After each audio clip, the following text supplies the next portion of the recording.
I am Emile Fenadus. For the last 10 to 15 years I've been involved first in financial regulation, and for the last 10 years really focusing on anti-money laundering, countering the financing of terrorism, and for the last 8 years on asset recovery. A couple of years back we did a study for the Stolen Asset Recovery Initiative to find out to what extent corrupt officials, high-level corrupt officials, use legal structures to funnel away the proceeds of corruption. So if a minister runs off with half of the procurement budget, or if a head of state plunders the coffers of the central bank, what sort of instruments do they use to get away with it?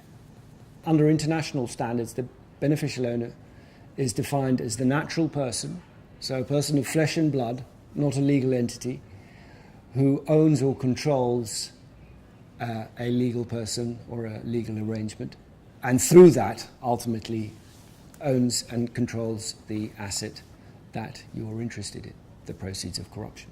Corrupt officials use legal structures, companies, trusts, foundations, to siphon off the proceeds of corruption, but ultimately maintain control over those proceeds.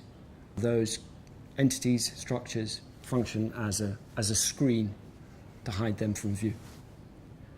Now, of course, the reason you want to create the disconnect is so that investigative agencies and others will have a hard time connecting that asset to you.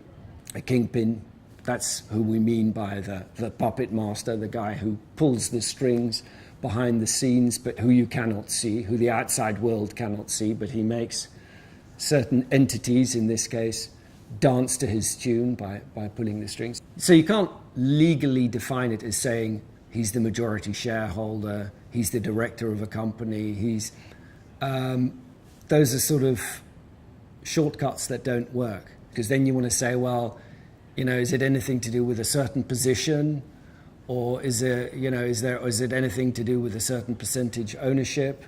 Is there any way that I can assume just by virtue of the position that he must be the beneficial owner? And the answer to that is no. You have to look at each situation in its own context and see who here is really pulling the strings. Ultimately, corruption steals from developing nations. It creates a culture of indifference in the banks that handle the proceeds of corruption, in the lawyers that set up the structures. It creates a feeling of, why should I care about what happens in those countries over there?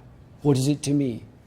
Ultimately, we're all complicit in it. Ultimately, if we don't give a damn, nobody will give a damn. So we have to do something here and try and make sure that we can open up this black box, millions, billions each year, that are siphoned off, that should be going towards infrastructure, towards health, towards education, towards a whole number of goals that further development.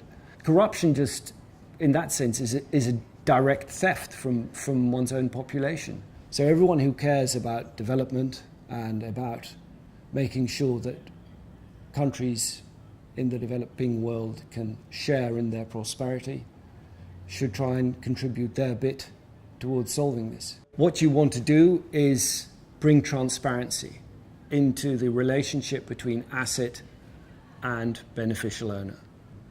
So how do you find a way of making sure that information on that trail is available? I realize it sounds like quite a complicated area and a complicated issue, but we hope that in the following modules we'll be able to provide you with some information on what internationally companies and countries are supposed to do, drawing on the high-level principles that were adopted by the G20 last year. And we'll also have a case study for you that shows how it works in practice and what transparency means in practice, and how, as an investigator or an outsider, you might be able to get more information. We look at it from the angle of big corruption cases, but a lot of the problems and challenges that you encounter are relevant to any form of criminality, organized crime, tax evasion on a large scale. You see that everywhere. Bit by bit, you will learn to understand what it means in practice and get some insight and get excited about the topic.